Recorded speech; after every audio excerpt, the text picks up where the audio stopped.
Chip Zdarsky and Marco Cicchetto enter a world run by Wilson Fisk as New York falls under Kingpin's iron fist, but Wilson's personal life begins falling apart as his lust for power begins breaking apart his relationships and threatens to expose Daredevil's identity.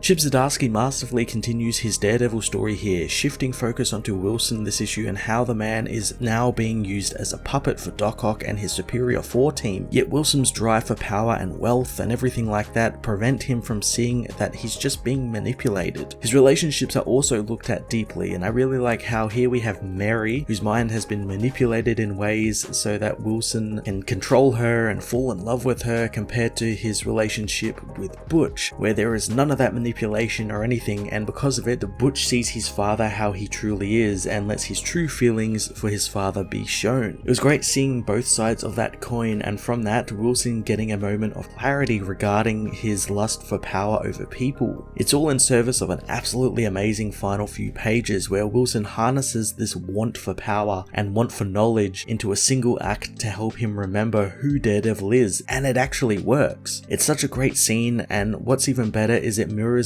Matt's arc on becoming Daredevil again after his stint of not being Daredevil, since in that moment Wilson Fisk became Kingpin again and he was essentially born again.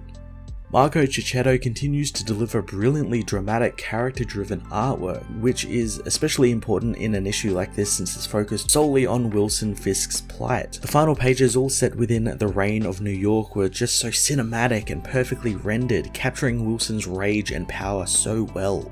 Devil's Reign issue 4 was another fantastic issue that cracked open the big secrets that set this whole event off, diving deep into Wilson Fisk's complex character as a man driven to the edge by the need for power and manipulation over people, culminating in a satisfying and really brilliant cliffhanger. I'm going to give this issue a 10 out of 10.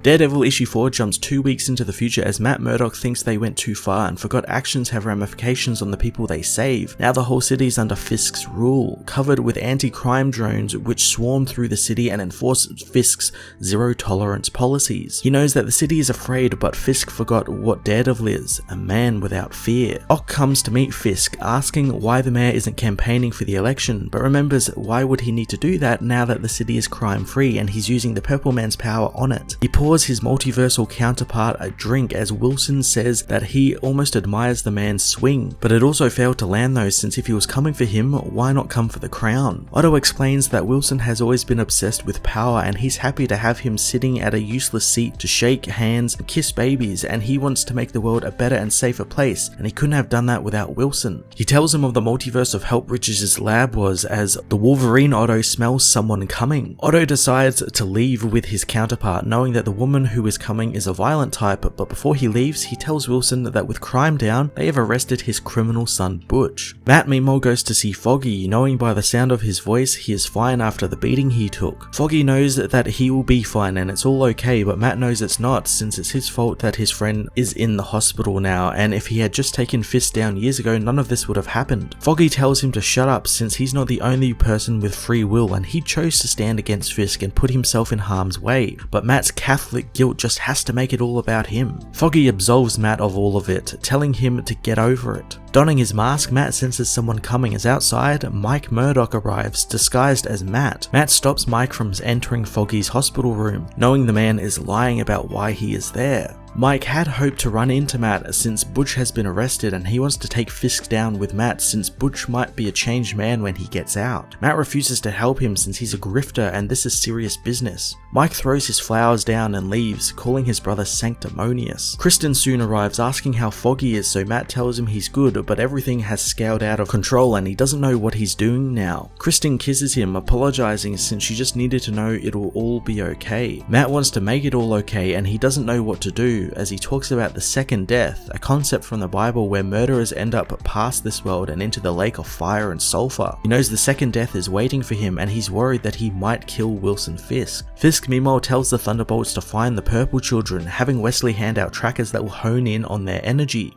US Agent asks what the kids did since he's got no problem upholding the laws, but he wants to know what they are doing here now with these kids. Wilson uses his cane on John, getting him to do as he says, as Mary tells him that she could have handled this herself and Fisk needs to stop treating her like a porcelain doll, and she wants to fight and protect him. Wilson reassures her that they will fight together soon, as at the Myrmidon, Sue Storm escapes from her power dampener and frees Reed, who thought she would have been there sooner considering he designed the dampeners for the original Hero Registration Act and they knew the failsafes. Sue tells him to shut up as she kisses her husband, telling him that it's time for a breakout. The guards soon learn of a bunch of cells opening as Moon Knight grabs one of the guards, taking him down as Reed meets with Tony Stark, who knows it would be easier with his armor, but he's never done anything the easy way as he joins the riot against the guards. Butch meanwhile makes bail, told that he must have friends in higher places as he meets his father outside the precinct. Butch isn't interested in hearing from his father as Wilson tries to make amends, but Butch decides to lay it all out, telling him that he's not mad at Wilson for abandoning him as a child since he didn't even know he had him, and his mother knew who Wilson was, and if he was part of the boy's life, Butch's life would be cut short quite significantly. Wilson asks why he's so angry, but Butch isn't. He's just sickened at what he is doing to the city, knowing in reality he is under the foot of Doc Ock, ashamed to call him his father and ashamed to be called the Kingpin after him. Wilson wants to use the staff on his son, but Butch spits in his face, taking his leave. Elsewhere, the champions battle Rhino, who says he isn't there to fight them. The kids, however, continue to beat the villain down as a swarm of drones arrive. Rhino tells them that he's there on their side as he slaps Thunderbolt badges on them all, causing the drones to think that they are authorized heroes. Rhino tells them that the drones won't attack anyone with the badges, reminding them that he is on their side and telling them that he isn't a bad guy and this was just a good paying lawful gig, but then the mayor demanded he go after some children and he felt that that was wrong and he felt that he needed to tell the heroes this. Spider-Man asks what kids he means as later Miles tells the Avengers of the purple children that Fisk is after. She-Hulk knows that with Kilgrave he can subtly manipulate everyone in the city, but if he gets the children as well, he'll win the entire election and the minds of the city. Jessica is sick of these men controlling them like rats and now they are after children, forcibly drafting Miles and his team of champions to her cause since they're going to find the kids in Brooklyn, and if anyone, including Fisk, get in her way, she will end them. Wilson meanwhile is met by Mary, who reassures him that Butch will come round once he wins the election and it'll all be fine. Wilson knows that it's not, wondering why he can't stop and why he's so consumed by power. He knows at least he has Mary now and how his love for her is powerful and beautiful and gave him a level of satisfaction he never felt before. Mary feels the same way even though she doesn't really remember their first time together, thanks to her treatments and trauma. Wilson wishes that she could remember those memories with him as he realizes that he was touching his cane, using the Purple Man's power on her. He apologizes to Mary, but she tells him not to since thanks to the power, she now remembers those memories, not having any idea it could do that. Wilson didn't know it could do that either, rushing to the rain-soaked rooftop of the building where while holding the cane, it demands its power make him remember. As thunder covers the sky above, Wilson Fisk finally remembers that Matt Murdock is Daredevil.